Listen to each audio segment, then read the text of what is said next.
자, 다른 광고 없으시면 우리 하나님 말씀 같이 보시겠습니다. 하나님 말씀 스바냐 3장 17절입니다. 우리 한 절이니까요. 같이 읽도록 하겠습니다. 시작. 너의 하나님 여호와가 너희 가운데 계시니 그는 구원을 베푸실 전자시라. 그가 너로 말미암아 기쁨을 이기지 못하시며 너를 잠잠히 사랑하시며 너로 말미암아 즐거이 부르며 기뻐하시리라 하리라. 아멘. 미래는 오지 않는다라는 책이 있습니다. 이 책의 주제는 미래를 예측하기가 굉장히 어렵다는 말입니다. 미래가 오지 않는다는 말은 미래를 예측하면 예측한 미래가 오지 않는다는 말입니다. 그래서 그 책에 보면 1970년대에 그 퍼스널 컴퓨터를 만들었던 사람이 이런 말을 했습니다. 미래를 예측하는 가장 좋은 방법은 미래를 발명하는 것이다. 미래를 내가 만들어가는 거지 그렇게 어떤 미래가 올 것이다 라고 생각을 하면 그런 미래는 잘 오지 않는다는 거죠. 그러면서 이런 말을 했습니다. 벨이 만든 전화를 처음 만든 사람이죠.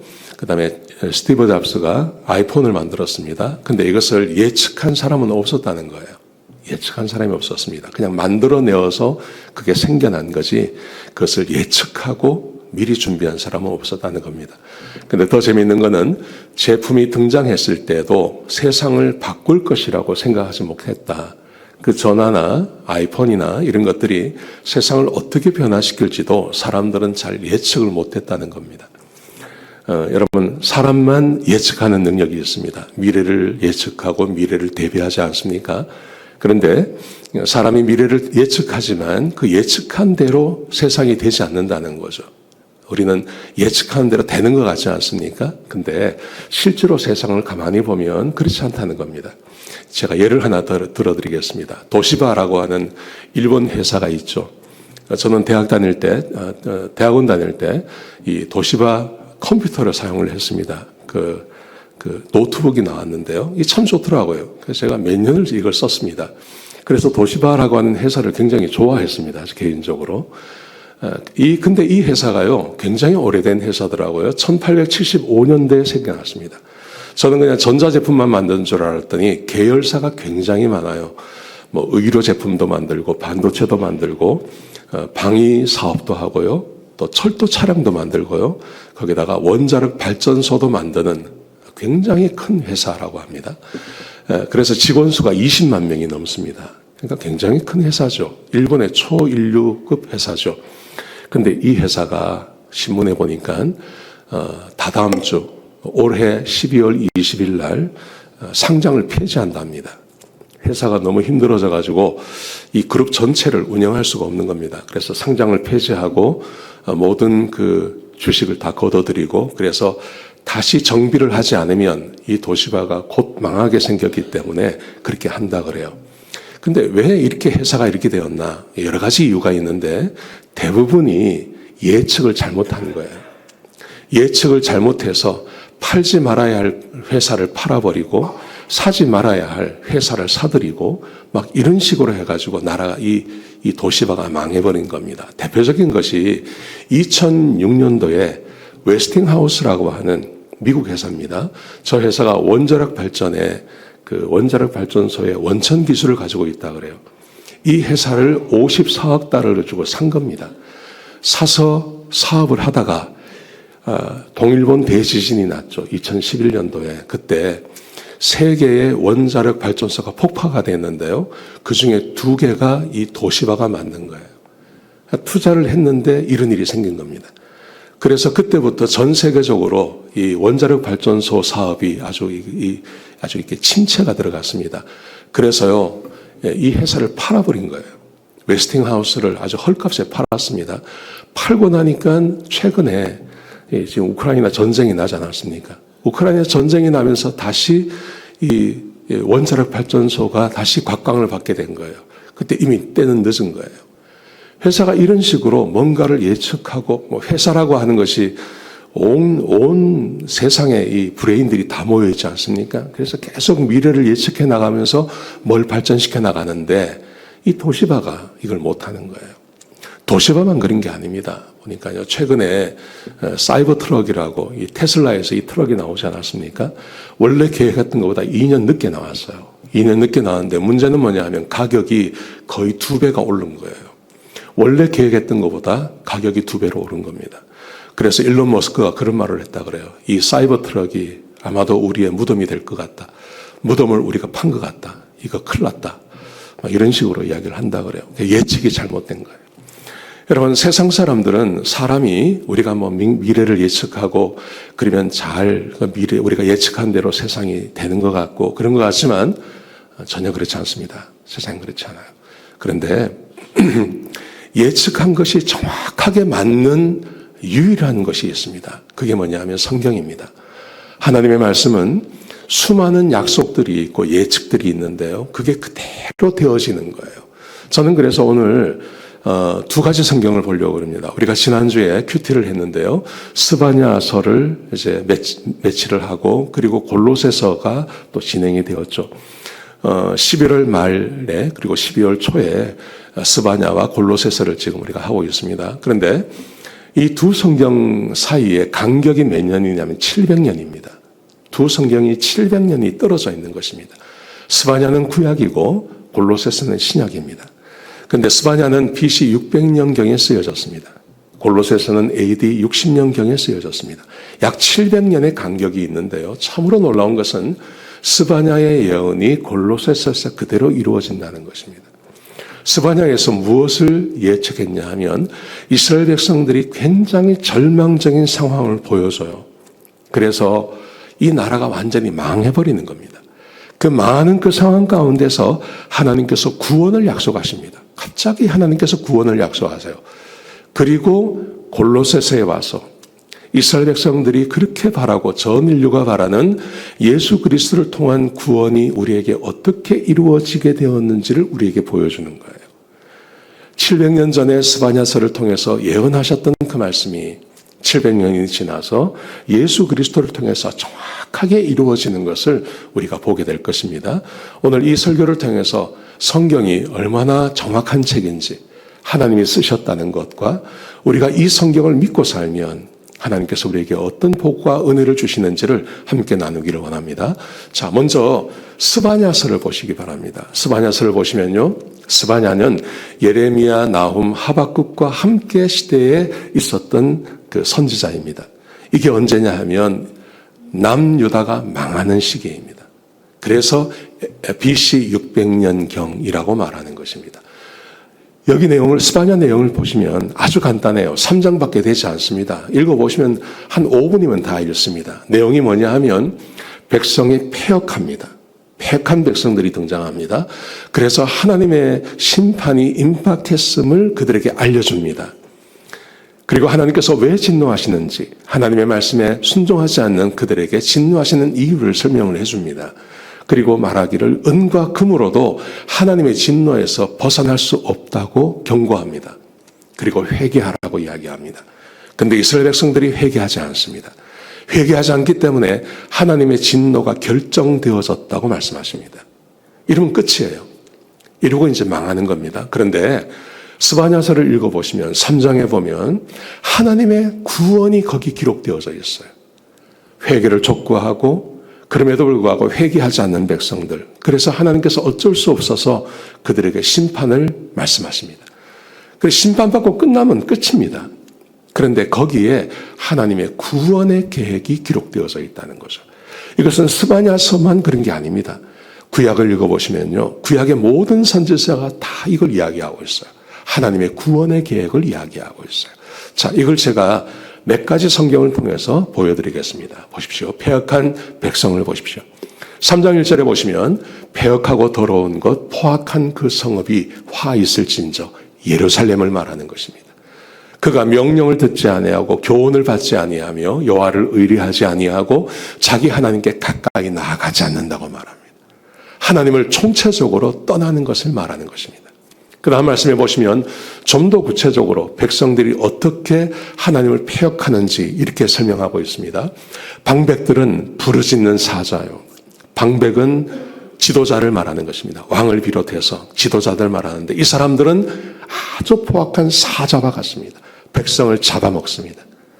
재판장들은 이튿날까지 남겨두는 것이 없는 저녁 일이요. 재판장은 백성을 뜯어먹는 일이라고 말합니다. 그들의 선지자들은 하나님의 말씀을 전하는 선지자들은 하나님의 말씀을 전하는 게 아니라 경솔하고 간사한 사람들입니다. 사람들의 비율을 맞추는 사람들이라는 거죠. 거기다가 그의 제사장들은 성소를 더럽히고 율법을 범하였습니다. 제사장들은 하나님 말씀을 모릅니다. 그래서 성소를 더럽힙니다. 그래서 온 백성들이 하나님을 떠나버리는 것입니다. 이게 패역한 백성들입니다. 그래서 하나님께서는 심판이 가까웠음을 말씀해 주십니다. 경고하십니다. 여호와의 큰 날이 가깝도다. 가깝고도 빠르도다. 여호와의 날의 소리로다. 용사가 거기서 심히 슬피 우는도다. 그날은 분노의 날이요 환난과 고통의 날이요 황폐와 패망의 날이요 캄캄하고 어두운 날이요 구름과 흑암의 날이라. 이 날이 이제 닥쳤다고 말씀하세요. 사랑하신 성도 여러분, 우리가 세상을 바라보면서 캄캄하지 않습니까? 세상을 바라볼 때 왜 세상이 이러나? 좀 좋아지는 것 같다가 다시 내려가고 왜 이러나? 여러분 왜 그럴까요? 저 때나 지금이나 세상의 주인은 하나님이십니다. 사람들이 하나님을 떠나면, 백성이 패역한 삶을 살면, 그 나라가 하나님을 믿든지 안 믿든지, 하나님을 인정하든지 인정하지 않든지 거기는 항상 어두움과 패망이 임하게 되는 것입니다. 지금도 마찬가지입니다. 심판이 가까웠음을 말씀하십니다. 그러면서 은금으로 진노를 막지 못한다고 말씀하십니다. 그들의 은금이 여호와의 분노의 날에 능히 그것을 건지지 못할 것이며, 여러분 돈으로 해결할 수 있는 것이 많습니다. 이 세상에 어떤 문제가 생기면 돈으로 해결하면 됩니다. 여러분 그런데 하나님께서 내리시는 심판은 돈으로 막지 못합니다. 사람이 막지 못한다는 거죠. 막지 못한다고 말합니다. 그래서 회개하라고 이야기하십니다. 수치를 모르는 백성들아 모일지어다 모일지어다. 모여서 회개하고 하나님께 제사드리고 예배드리라고 말씀하십니다. 여러분 세상이 악해지면, 사람들의 마음이 흉악해지면 모이기를 거절합니다. 그런 사람들이 모이는 곳이 따로 있습니다. 근데 이스라엘 백성들이 모여야 할 것은 수문앞 광장이 아니겠습니까? 여호와의 전이 아니겠습니까? 그런데 세상이 어두워지고 하나님의 심판이 임할 때는 사람들이 교회로 모이지 않습니다. 하나님의 백성들이 모여야 할 그곳에 모이지 않습니다. 우리 교회도 마찬가지입니다. 회개하라고 말합니다. 그런데 백성이 회개하지 않습니다. 내가 이르기를 너는 오직 나를 경외하고 교훈을 받으라. 그리하면 내가 형벌을 내리리니 정하기는 하였지만 너의 거처가 끊어지지 아니하리라 하였으나 그들이 부지런히 그들의 모든 행위를 더럽게 하였느니라. 경고함에도 불구하고 백성들이 하나님 앞에 회개하지 않습니다. 그래서 하나님께서 진노를 결정하시는 것입니다. 나 여호와가 말하노라. 그러므로 내가 일어나 벌할 날까지 너희는 나를 기다리라.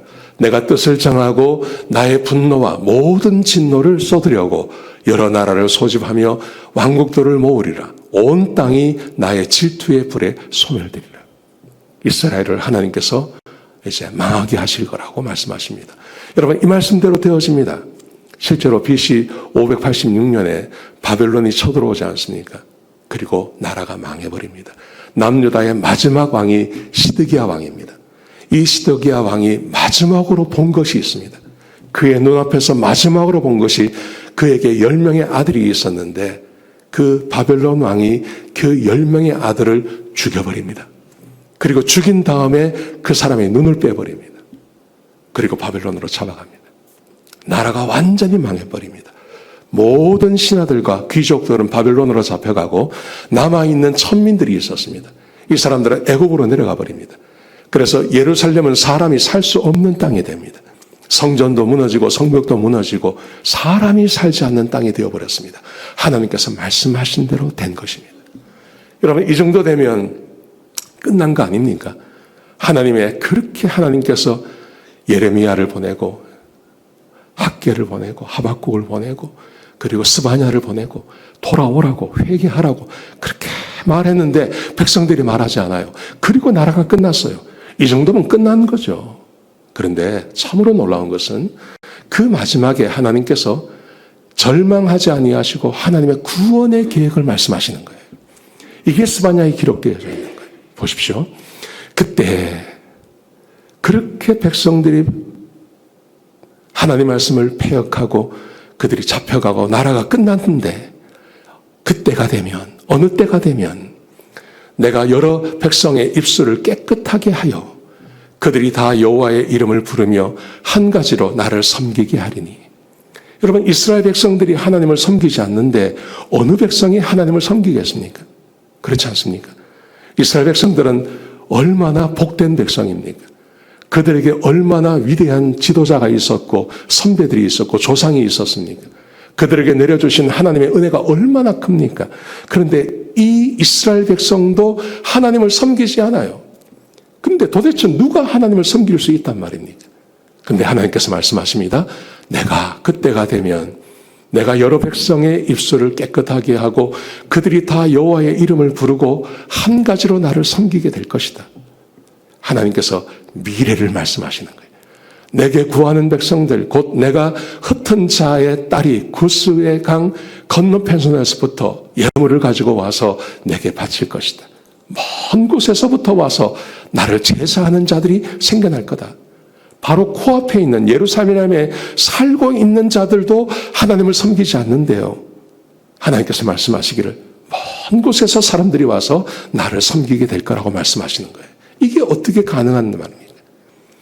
12절에 보시면 내가 권고하고 가난한 백성을 내 가운데 남겨두리니 그들이 여호와의 이름을 의탁하고 보호를 받을지라. 하나님을 의탁하고 하나님께 보호를 받는 그 백성들이 생겨날 거라고 말씀하십니다. 그 사람들은 악을 행하지 아니하고 거짓을 말하지 아니하고 입에 거짓된 해가 없는 사람들이라고 말합니다. 이스라엘 백성들이 얼마나 악을 행합니까? 거짓말을 얼마나 많이 합니까? 그런데 앞으로 어떤 사람들이 등장할 텐데 그들은 악을 행하지 않고 거짓말도 하지 않는 사람들이라고 말씀하시는 거예요. 이게 어떻게 가능합니까? 그러면서 이스라엘 백성들이, 이 사람들이요, 어떤 사람들이 하나님을 노래할 것이고 그들은 기뻐할 거라고 말씀하십니다. 그래서 하나님께서 그들에게 원수를 쫓아주시고 하나님께서 그들과 함께 계셔 주실 거라고 말씀하십니다. 그러면서 오늘 본문의 말씀, 우리가 너무나 잘 아는 저 말씀이 등장하는 겁니다. 그날에 너희 하나님 여호와가 너희 가운데 계시니 그는 구원을 베푸실 찾는 자시라. 그가 너로 말미암아 기쁨을 이기지 못하시며 너를 잠잠히 사랑하시며 너로 말미암아 즐거이 부르며 기뻐하시리라. 하나님께서 지극히 기뻐하시는, 하나님께서 너무너무 사랑하시는 그런 사람들이 등장하게 될 거라고 말씀하시는 거예요. 여러분, 이게 가능합니까? 이스라엘 백성들의 마지막 결론이 하나님 섬기지 않아서 나라가 망하는 거예요. 그런데 하나님께서는 이 말씀을 하시는 거예요. 이제 어느 때가 되면 어떤 사람들이 등장하게 될 텐데 그 사람들은 먼 곳에서부터 와서 나에게 제사 드리고 예배를 드리고 그들은 악을 행하지 아니하고 거짓을 말하지 않는다. 그래서 내가 그들과 가운데 내가 있어 줄 것이고 내가 그들에게 구원을 베풀어 줄 것이고 내가 그들을 기뻐할 것이고 너를 사랑할 것이고 얼마나 사랑하는지 내가 그들로 인하여 즐거이 부르며 그들의 이름을 내가 불러줄 거다. 이렇게 말씀하시는 거예요. 여러분, 이게 가능하겠냐 하는 것입니다. 이걸 유대인들은요, 어떻게 생각했냐 하면 이거는 불가능하다. 이건 불가능하고 유대인들이 이렇게 주장합니다. 유대인들에게만 주어진 약속이라는 거예요. 유대인들에게만. 하나님께서 유대인들에게만 이렇게 약속하셨습니다. 왜냐하면 우리는 선민이고 우리는 아브라함의 자손이기 때문에요. 그래서 이렇게 말을 합니다. 하나님의 무조건적인 사랑이라 그래요. 하나님이 우리 이 유대인들을 택하셨기 때문에 우리를 선민으로 받으셨기 때문에 우리를 무조건 사랑한다. 그래서 메시아가 오게 될 것이고 메시아가 오게 되면 그 메시아와 함께 우리 유대인들이 이 온 지구를, 온 세상을 다스리는 존재가 될 거다. 유대인들은 이렇게 믿습니다. 그래서 유대인들은 지금도 메시아를 기다리는 거예요.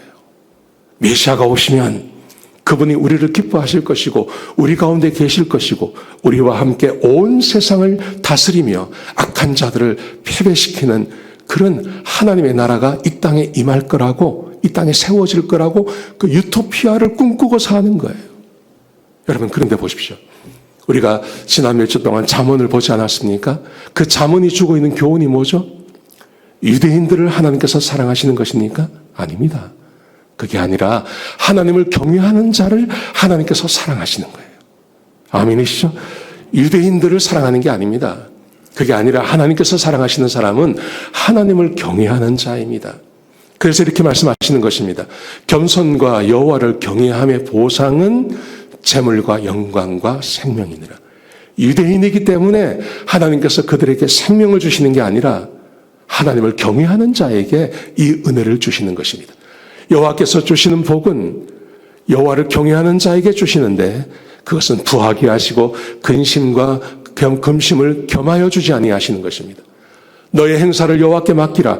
여호와를 경외해서 우리의 행사를 하나님께 맡기는, 그러면 내가 경외하는 것이 이루어질 거라고 말하는 거예요. 유대인들에게만 주는 게 아닙니다. 그를 높이라. 그리하면 그가 너를 높이리라. 만일 그를 품으면 그가 너를 영화롭게 하리라. 유대인이 아니라 하더라도요, 세상 어느 곳에 있다 하더라도, 어떤 족속, 어떤 민족이라 하더라도 여호와를 경외하는 사람들에게 하나님께서 이 은혜를 주신다고 약속하신 거예요. 여러분, 이게 하나님의 약속이고 하나님의 계획하심입니다. 스바냐를 통해서 이걸 약속하신 거예요. 유대인들이 그렇게 패역하고 하나님을 떠났을 때 하나님께서 새로운 약속을 하시는 겁니다. 내가 언젠가 때가 되면 나를 지극히 사랑하는 그 사람들이 이 땅에 있게 하겠다. 내가 그들 가운데 거하며 그들을 축복하겠다고 하나님께서 지금부터 2600년 전에 하나님께서 약속하신 거예요. 여러분, 이 말씀이 우리가 지난주부터 함께 했던 이 골로새서에 그대로 기록되어져 있습니다. 보시기 바랍니다. 골로새서는 그리스도의 비밀을 우리에게 말해주고 있습니다. 흑암의 권세에서 하나님의 나라로 우리를 옮겨주셨음을 우리에게 말씀하십니다. 예수 그리스도의 피가 우리에게 흑암의 권세에 있는 우리들을 하나님의 나라로 옮겨주셨음을 우리에게 말씀해주고 계십니다. 그리고 그 예수님이 하나님이심을 우리에게 말씀해주고 계십니다. 그리고 하나님과 화목되어진 우리를 보여주는 거예요. 보세요. 그리스도의 비밀을 보십시오. 내가 너희로 라고디게아에 있는 자들과 무릇 내 얼굴에 육신의 얼굴을 보지 못한 자들을 위하여 얼마나 힘쓰는지를 너희가 알기를 원하노라.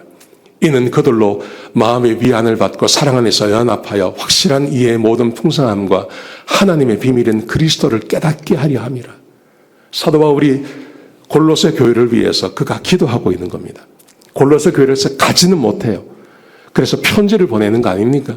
그러면서 그들을 위해서 기도하는데 그들이 알아야 할 것이 있는 것이죠. 그게 뭐냐 하면 하나님의 비밀인 그리스도를 깨닫는 것입니다. 그 안에는 지혜와 지식의 모든 보화가 감추어져 있습니다. 예수 그리스도 안에 하나님의 지혜와 하나님의 지식이 그 안에 포함되어져 있다는 거죠. 그게 뭘까요? 이렇게 말합니다. 우리를 구원하시고 우리를 흑암에서 하나님의 나라, 마귀의 소나기에서 하나님의 나라로 우리를 옮겨주셨다고 말씀하시는 거예요. 그가 우리를 흑암의 권세에서 건져내사 그의 사랑의 아들의 나라로 옮기셨으니 그 아들 안에서 우리가 속량 곧 죄사함을 얻었도다. 여러분, 이스라엘 백성들이 하나님의 은혜를 그렇게 많이 받으면서 하나님께서 시시때때로 선지자를 보내면도 불구하고 왜 하나님 말씀에 불순종할까요? 참 이상하지 않습니까? 그것은 흑암의 권세 아래에 있기 때문입니다. 사람의 능력으로는 하나님께 나아갈 수 없는 것입니다. 흑암의 권세 가운데 있는 겁니다. 그런데 이 흑암의 권세 가운데 있어서 하나님을 알 수도 없고 하나님 말씀에 불순종하며 살아가던 이 사람들을 하나님의 나라로 옮겨주셔야 되는데 그것은 사람의 힘으로 하는 게 아니라 예수 그리스도의 속량, 죄사함을 통해서 가능하다는 거죠. 이렇게 말씀하십니다. 예수 그리스도가 곧 하나님이라고 말씀하십니다. 그는 보이지 아니하시는 하나님의 형상이시고 만물이 그로 말미암아 창조되었고 만물을 창조하셨고 그리고 그 만물을 지금도 주관하시는 분이 예수 그리스도라고 말씀하십니다. 여러분, 이 예수님이 인간의 몸을 가지고 이 땅에 오신 것입니다.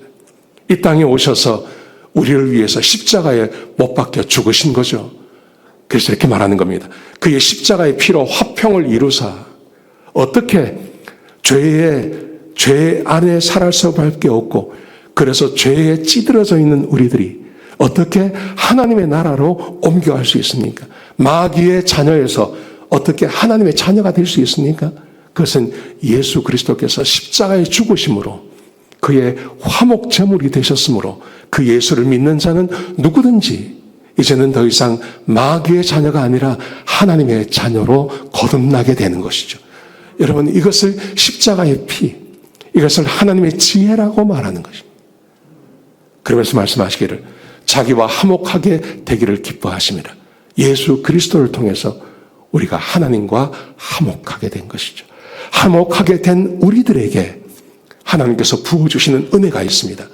그게 바로 하나님이 우리에게 약속하신 7가지 축복이라고 이야기하는 것입니다. 이 골로새서 1장 9절부터 12장까지를 사도 바울이 골로새서 교회를 위해서 기도하고 내었느냐 보시기 바랍니다.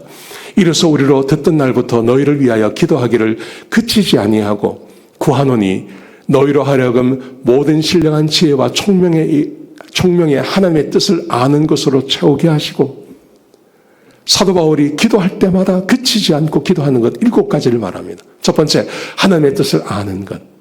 두 번째, 10절에 보시면요, 주께 합당하게 행하여 범사에 기쁘시게 하고, 하나님의 뜻을 알고 그 뜻을 행함으로 하나님을 기쁘시게 하고, 세 번째,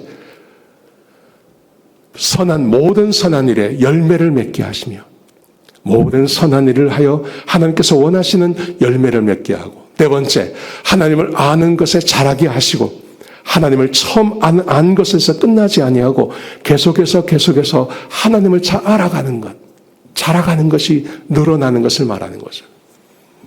네 번째, 다섯 번째, 그의 영광의 힘을 따라 모든 능력으로 능하게 하시고, 그렇게 하나님의 뜻에 순종하는 사람들에게 하나님께서 능력을 부어주시는 거예요. 그 능력을 가지고 살아가는 걸 말하는 것입니다. 그 능력이 우리 안에 얼마나 많은지 몰라. 여러분, 예수님께서 우리에게 약속해 주신 능력을 믿으십니까? 예수님께서 말씀하십니다. 너희들이 무엇이든지 원하는 것이 있으면 기도하라. 내가 들어줄게. 내가 행하는 것을 너희도 행하게 될 것이다. 귀신을 쫓는 능력도 주시며 병 고치는 은사도 내가 너에게 부어줄 거라고 말씀하지 않습니까? 그 능력이 우리 안에 채워짐을 말합니다. 여섯 번째, 기쁨으로 모든 견딤과 오래 참음에 이르게 하시고, 하나님 말씀에 순종하시다 보면 고난이 임하죠.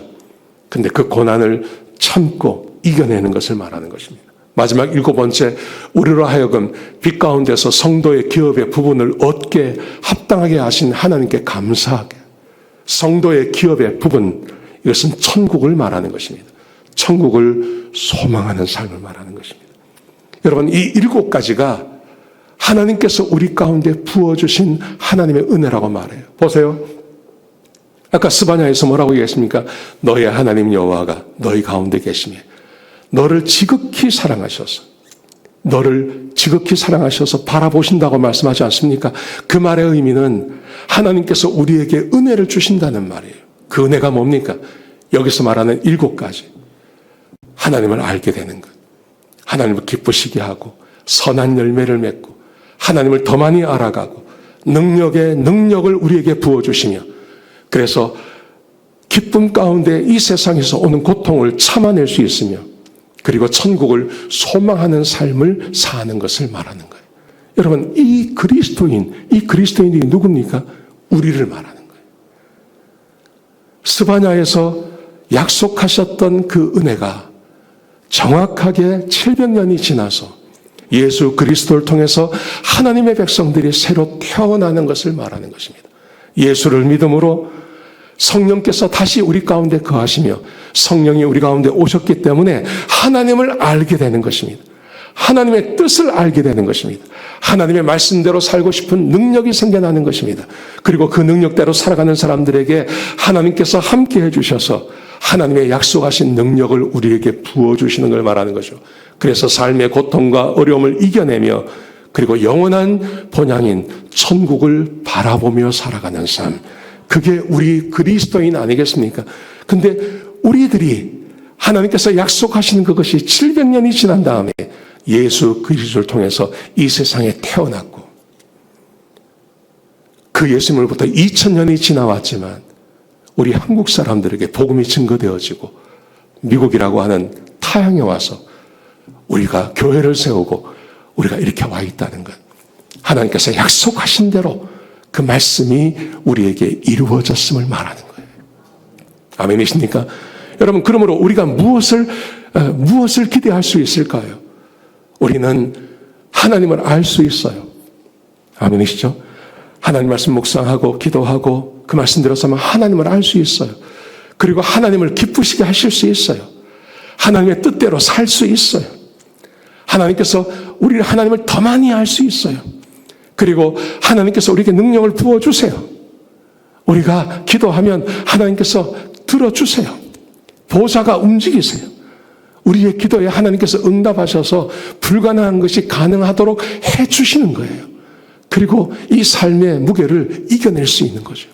그리고 영원한 천국이 내 소망이 되는 거죠. 이런 그리스도인의 삶을 우리에게 허락해 주시는 거예요. 여러분, 하나님께서 말씀하신 대로 다 됩니다. 말씀하신 대로 다 이루셨습니다. 이 약속도 우리에게 이루어질 줄로 믿습니다. 예. 버지니아에 이민 오신 그 한 집사님의 간증을 제가 들은 적이 있습니다. 이분이 이렇게 말씀하시더라고요.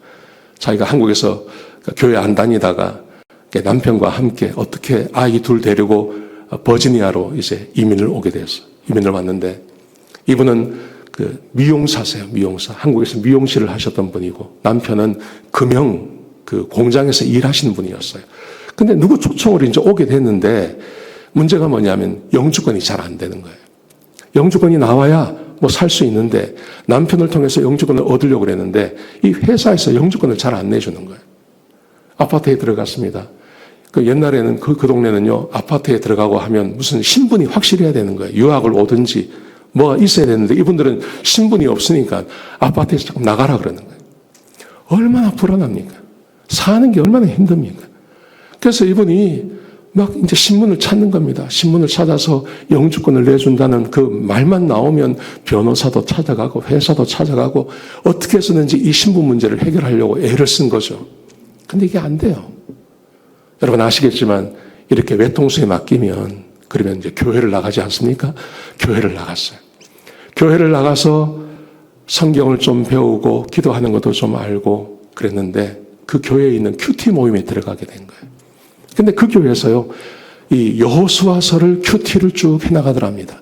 이분이 여호수아를 처음으로 읽어보는 거예요. 읽어보는데 11장 23절에 갔더니 이 말씀이 있는 거예요. 이와 같이 여호수아가 여호와께서 모세에게 말씀하신 대로 그 온 땅을 점령하여 이스라엘 지파의 구분에 따라 기업으로 주매 그 땅에 전쟁이 그쳤더라. 이 말씀을 딱 봤는데 이게 자기한테 하는 말씀 같더래요.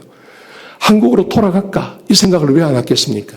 해결 안 되면 가야 되겠다. 이 생각을 하는데 근데 자기 아들 둘이요. 미국에 적응을 너무 잘하는 거예요. 학생들인데. 이 땅에 살려고 하니까 너무너무 힘든 거예요. 근데 여기 뭐라고 되어 있습니까? 하나님께서 모세에게 말씀하신 대로 온 땅을 점령하고 이스라엘 지파에게 구분에 따라 기업을 주셨다. 우리를 이 땅으로 오게 한 것은 하나님이시고 그리고 하나님께서 이 땅에 우리를 살게 하시겠구나. 이 말씀으로 딱 받으니까요. 마음의 평강이 딱 찾아오더랍니다. 그리고 성경을 읽어본 거예요. 읽어보니까 거기에 분명한 차이가 있더랍니다. 하나님의 말씀에 순종하면 그 땅을 점령해 나가는 거예요. 하나님 말씀에 순종하지 않으면 점령이 안 되는 거예요. 여리고성 하나님 말씀대로 했더니 점령이 되는 거예요. 아이성 하나님 말씀에 불순종했더니 점령이 안 되는 거예요. 그래서 이분이 이거 기도하는 거구나. 이것은 영적인 싸움이구나. 하나님께 기도해야 되겠구나.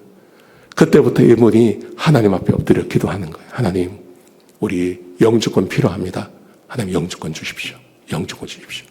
그랬더니요, 그렇게 속을 썩게 된 그 회사, 자기 남편이 나가던 회사, 그 회사에서 어떻게 순순하게 영주권을 주겠다고 하더랍니다.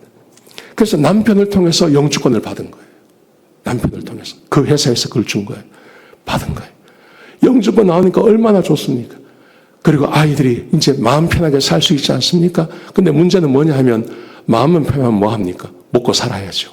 먹고 사는 게 문제 아닙니까? 자기가 남의 집에 가서 머리 잘라줬는데 돈이 안 되는 거예요. 그래서 하나님께 기도하고 하나님 그 미장원 하나 열게 해주세요. 그리고 우리 남편도 일을 잘하게 해주세요. 늘 기도하고 하나님 바라보는 겁니다. 여호수아 10장 42절에 이런 말씀이 있는 거예요. 이스라엘의 하나님 여호와께서 이스라엘을 위하여 싸우셨으므로 여호수아가 이 모든 왕들과 그들의 땅을 단번에 빼앗았느니라. 하나님께서 싸워주시니 그러니 된다. 그리고 하나님 앞에 이걸 놓고 기도하는 거예요. 하나님, 내 남편 회사에서 인정받게 해주세요. 우리 아이들 공부 잘하게 해주세요. 하나님, 나도 미장원 하나 차리게 해주세요. 하나님 앞에 기도하는 거예요. 기도하고 일하고. 무슨 기적이 벌어지냐 하면 자기 남편이 금융기술자인데, 저는 잘 모르겠는데 미국은요, 그 기술자가 드물대요. 이 사람의 실력이 인정을 받은 거예요. 그래서 미국 회사가 이 사람을 데려간 거예요. 그래서 자기가 말하기로 자기가 현재 자기 남편의 월급이 그 연봉이 미국 10% 안에 들어간다. 10% 안에. 우리는 별로 놀라지도 않죠. 그죠? 10% 그거 뭐. 자기는 또 미장원을 차렸는데 잘 아시겠지만 미장원이 얼마나 비쌉니까? 집도 사고 아이들도 공부 잘하고 적응 잘하고. 자기가 미국 와서 처음에 자기 힘으로 해보려고 했는데 되는 게 하나도 없는데 하나님 말씀에 순종하고 하나님 바라보고 했더니 하나님께서 진짜 자기를 위해서 일해 주시는데요. 그 은혜가 상상을 초월한다는 거예요. 여러분, 우리 하나님께서 이스라엘 백성들이 그 실패한 이유가 뭔지 아십니까? 왜 스바냐 때, 예레미야 때 왜 나라가 망했냐면요, 자기들이 하려고 그런 거예요. 자기 힘으로만 하려고 그런 거예요. 근데 하나님께서 말씀하시기를 아니라는 거죠. 하나님이 하신다는 겁니다. 우리가 하나님 신뢰하고 하나님 바라보고 주의 말씀에 순종하고 주와 함께 동행해 나가면 우리 하나님께서 우리의 삶을 열어주실 줄로 믿습니다. 아멘이시죠? 예, 지금 구원받은 하나님의 백성들은 이스라엘 백성들과 다릅니다. 우리에게는 성령님이 계십니다. 그리고 우리는 하나님을 압니다. 그리고 하나님이 나와 함께 동행하심을 압니다. 하나님의 뜻도 압니다. 하나님의 말씀대로 살 수 있는 능력도 있습니다. 여러분, 그러므로 하나님 말씀에 날마다 순종하고 사시기 바랍니다. 연말에 그냥 연말을 보내지 마십시오. 다음 주에요, 우리가 공책 나눠드릴 겁니다. 1월 8일부터 이제 우리 특세가 시작이 되는데 마가복음입니다. 다음 주에는요. 내년엔 우리 마가복음 할 겁니다. 마가복음을 쓰시기 바랍니다.